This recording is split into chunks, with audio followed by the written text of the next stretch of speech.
I strongly suspect that in B2B website design, dark mode is a bit of a mistake and maybe a big one. And hand in hand with that, the investment in creating toggles that the user can use to switch between light and dark mode is potentially wasted investment that could be much better applied elsewhere. I'll come straight out and say I don't have the volume of data to support this that I would like to have, and I haven't found studies on the subject. But I do know that the few dark mode first websites that we've been convinced to build over the years have not performed as well in terms of SEO, traffic acquisition, and high intent lead conversion as I would have expected them to, given all the other best practice principles that were built into them.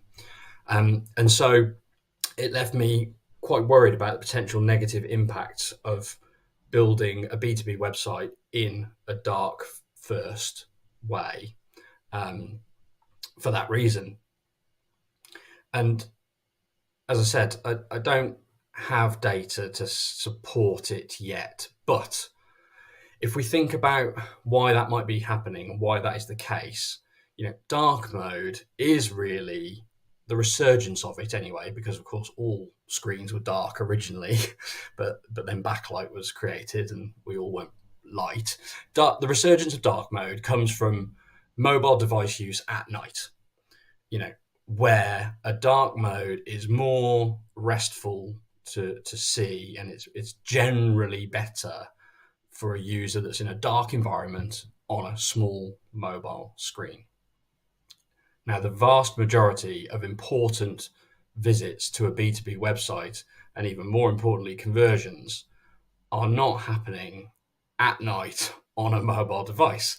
They are, by and large, happening during daylight hours and on desktop devices. So immediately, I start to think that optimizing your entire website experience for those users who are on a mobile device at night, starts to sound,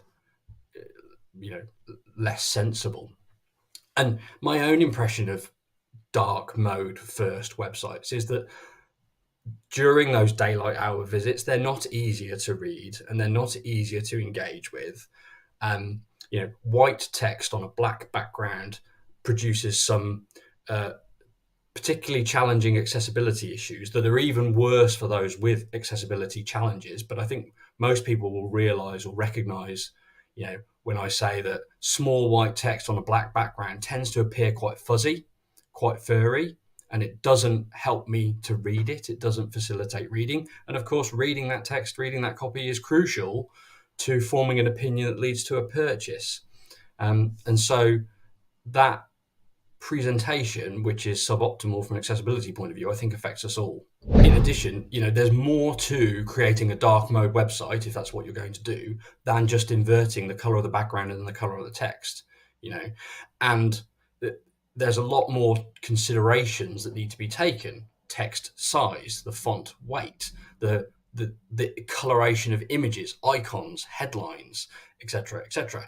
And it's for that reason, I think, that rarely do you see enough effort put into the alternate version of a website. So if there is a toggle that lets the user switch from light mode to dark mode at their discretion, it's rare, although we have done it, that enough effort goes into that alternate version to make it as good, as effective as the default for consumption. And therefore, I think that for now, the majority of interaction that those toggles do get is probably out of curiosity more than a desire to actually switch the website into that other mode, whatever it is,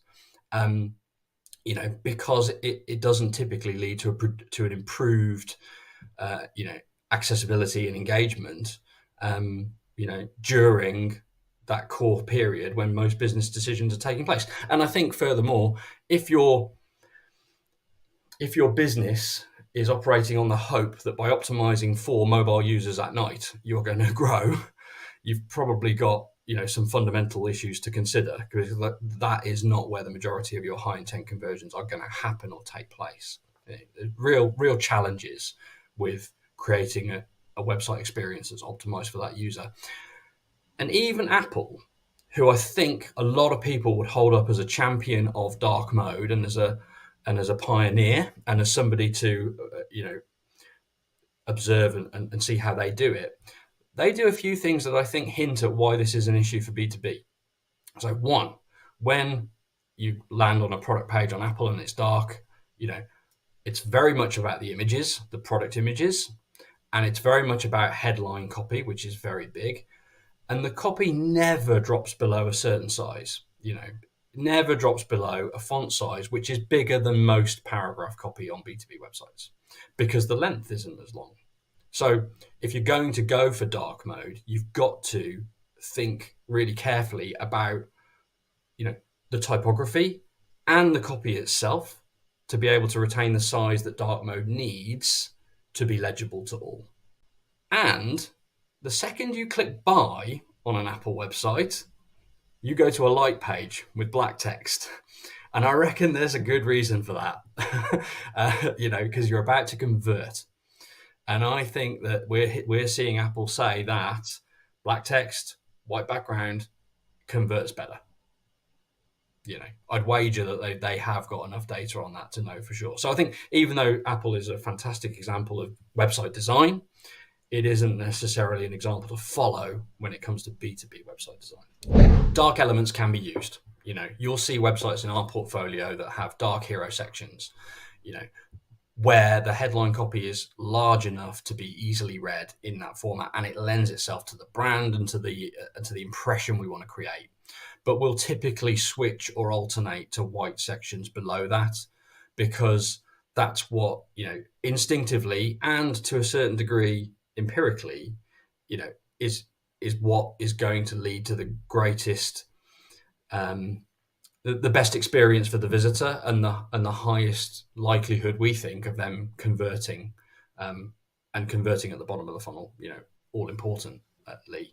So yeah, I think dark mode it's a mistake in the first place, and it's rarely done extensively enough, well enough, considerately enough to make it a success when it is done. And I think in a B2B setting, if you want visitors to educate themselves about what you have to offer, and go on to express their intent via your website, you want to be thinking about light mode first and foremost, and probably not spend your budget, which is usually limited, on creating an alternate mode, at significant cost, that isn't actually going to improve the user experience for most of your visitors.